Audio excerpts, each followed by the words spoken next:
Hello guys, good morning. Nandito ako ngayon sa Pangasinan, dito sa Urdaneta City mismo. Bali, nandito ako sa bahay ni Paul Corpuz, president ng Team IL dito sa Pangasinan. Meron kaming gagawin dito, magtattoo, magpapatattoo ako. Ayan si Paul. Ano yung tattoo mo sa akin? Kompas. So ayan guys, yung mga gamit niya. Ayan yung pinang-ano yata sa... Ha? Round liner. Hindi ko kasi alam itong mga kon eh. Ito yung pang lining. Ito yung pang lining. Then yan naman yung... Ito yung pang final natin mamaya. Pang shading. Ayan yung pang shading. Okay, marami siyang needle. Puro bago yan. Puro bago. Go. So titignan natin kung dito ko na mararamdaman yung mga marami kong tanong gaya ng masakit ba? Gaano ba kasakit? Mapapaaray ka ba? Pero sabi naman ni Paul, depende daw sa ang parte ng tatatuhan. Ito naman yung ano, yung gamit niya. Apa yung machine, guys. Yan daw yung machine. Rexona. Para saan naman yan? Pang stencil.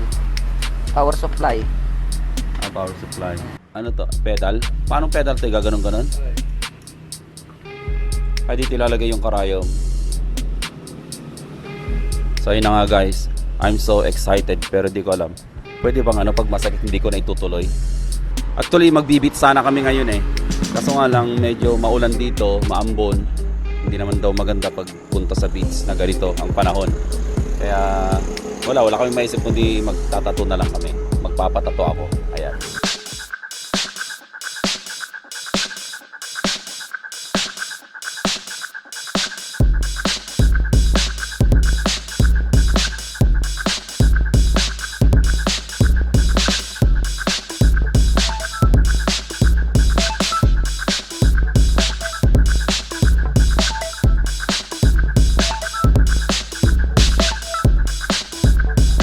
Yan yung idol nyo, kasalukuyan ng sineset up yung pang tattoo niya, yung mga gamit niya na original. Yan yung gagamitin. Pansamantala gagamitin niya muna yung luma.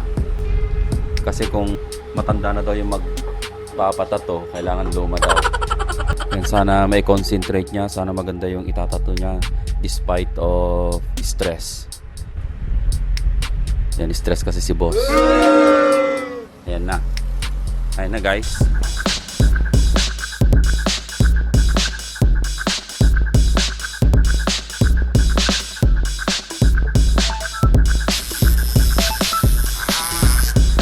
May kuryente.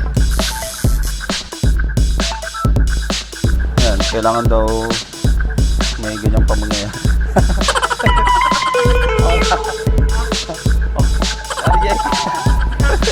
Nariyeg.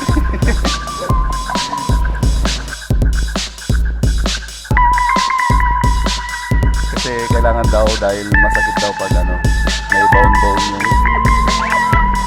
yung balahibo. Balahibo ang tawag yan?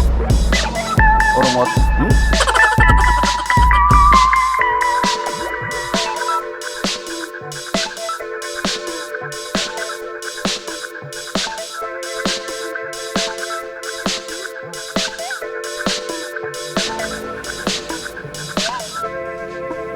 Aray! Okay? Yan yung magtatattoo na stress. Yan, malakas. Sa mga Ilocano Lakwatsero dyan, pa-subscribe naman. At pag umabot tayo ng 5,555 subscriber, magpapamigay ako ng helmet. Hindi ko maintindihan. Sabi niya, mas maganda daw pag nakatayo na idikit.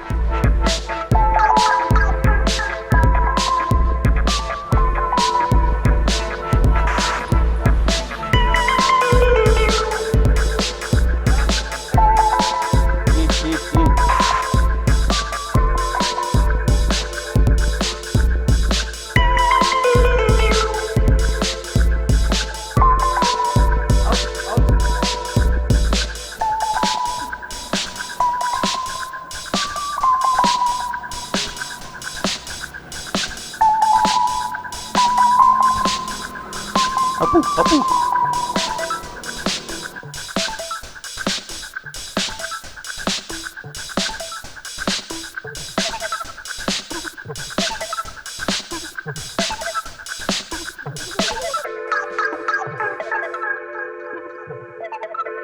Ayan na yung tattoo ko. Tapos na. Finish na. Oh, shout out. Shout out, Jay. Ayan, si Jay Montero. Ayan. A few moments later.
So, ayun na guys, tapos na yung tattoo ko. Maraming salamat kay Press Paul. Di Maya. Ano yan? Ay, okay.